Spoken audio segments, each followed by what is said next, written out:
Okay, Matthew, you're going to stand right here and face that way. Okay? Okay, can you walk at a constant slow velocity and to the edge of my table? Perfect. Give him a golf clap. Back here. You're going to do that again, but this time I'm going to push you. Okay? No, wait. Okay.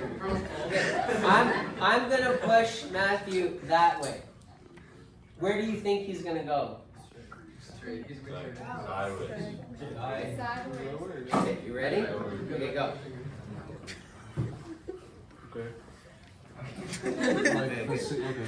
Yeah, you just go the same way. Yay, let's go to golf clap. Thank you.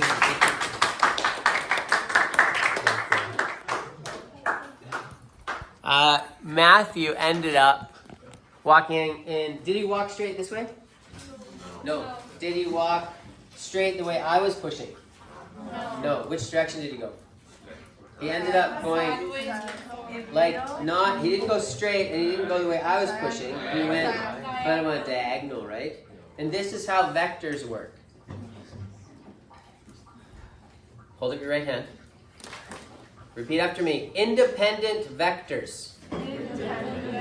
Oh wait, I messed that up. Sorry. It's Friday. One more time. Perpendicular vectors are independent of one another. Okay. So if Matthew walks this way and I push that way, they end up with a motion that's in between the two. But they act independently of one another. So Matthew didn't do anything differently. He just walked the same velocity straight. But with me pushing him, they add together to the diagonal. And that's what's going to happen to Travis, right? Is Travis going to end up moving straight across the river? Show me with your arm. Where is he going to go? Yeah, kind of like this, right? He's going to be pointed straight, but as he swims, the river's going to push him, and he's going to end up going that way. Okay, so 2 questions. How long does it take him to get across? And once he gets across, how far from McDonald's will he be? Go.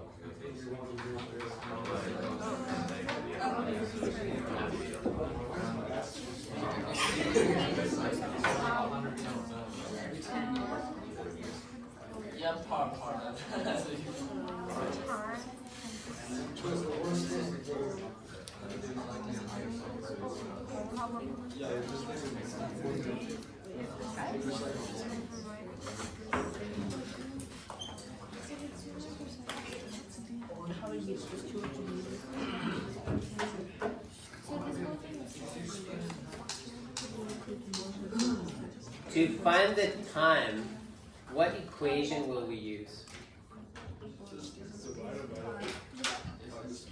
What's velocity equal to?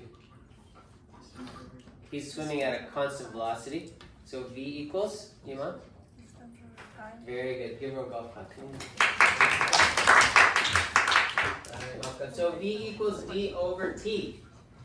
Now this is interesting because we have 2 velocities. We have Travis's and we have the river's. Which one are we going to use? Both? Yeah. Are we going to draw the triangle and all that stuff? Yeah. We could, but if we draw the river like this, his actual velocity is going to be in this direction, yeah? That's the VR. But we don't know the displacement in that direction. We know the displacement in which direction. How far is he going to swim? We know the width of the river, right? So is the width of the river in the river's direction, or the diagonal direction, or Travis Scott's swimming direction? This is the Travis Scott swimming direction. And because, put your arm like this, put your arm like this. What do we call this? This is called perpendicular. What do we know about perpendicular vectors? Put your right hand up again. Perpendicular vectors. act independently of each other. So, this is a weird thing. His actual resultant velocity, if we were standing here, we would see Travis moving diagonally, right? But we don't need to worry about that if we're finding the time, because he's swimming at this velocity across the river, straight across. And we know that displacement straight across, right? So we can just say, and by the way, we're going to have to solve this for time. How do we solve this for time? The t goes up and the v goes down. And so t equals d over v. And our displacement is 200 meters and our velocity is 2. So how many seconds is it going to take? 100 seconds. It doesn't matter that the river is pushing him sideways while he moves. It's still going to take 100 seconds. His overall velocity, is it going to be 2 or 1 or more than 2 or 1? It's going to be more. This is going to be bigger, right? And is his actual displacement going to be 200? More or less? It's actually going to be more because he's going to move this way, right?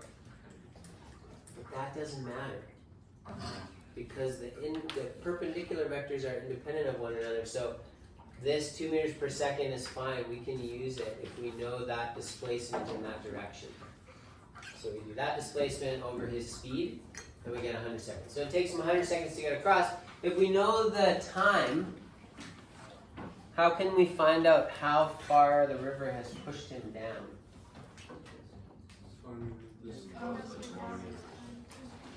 You can use the same formula, right? But we have to solve it now for displacement. What is that formula if you solve it for displacement?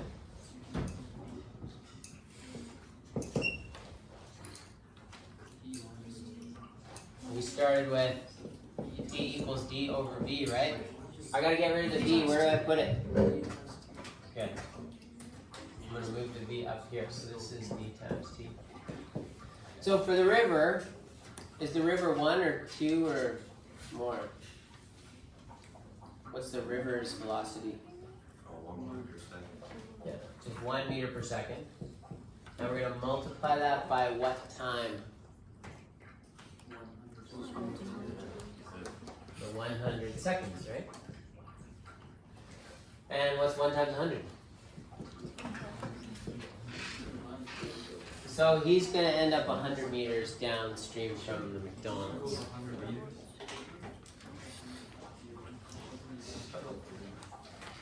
Notice that the ratio of the river's velocity to his velocity is the same as the ratio of the river's displacement to his displacement.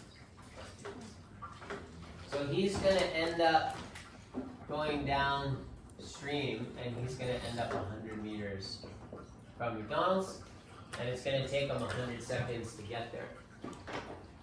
Those are kind of coincident numbers. I didn't mean for it to work out so nicely, but it did. Does that kind of make sense? A little bit, sort of? Okay.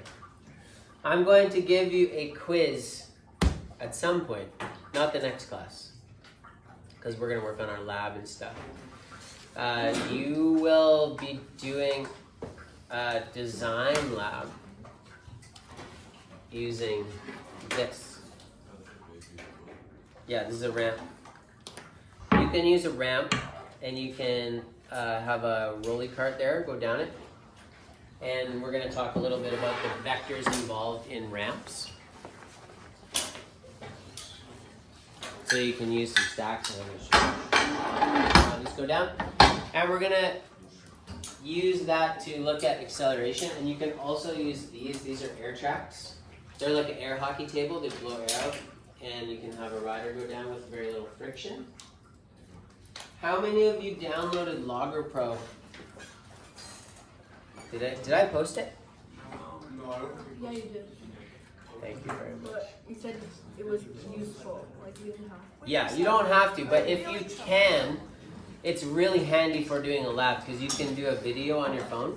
You can video the cart going down the ramp, And if you can get it downloaded, you just go like click, click, click, click, click, and you can get all your data super fast. And I can help you with doing it. You don't have to use it, but if you have it, it's pretty useful, and you can use it through grade 11 and grade 12.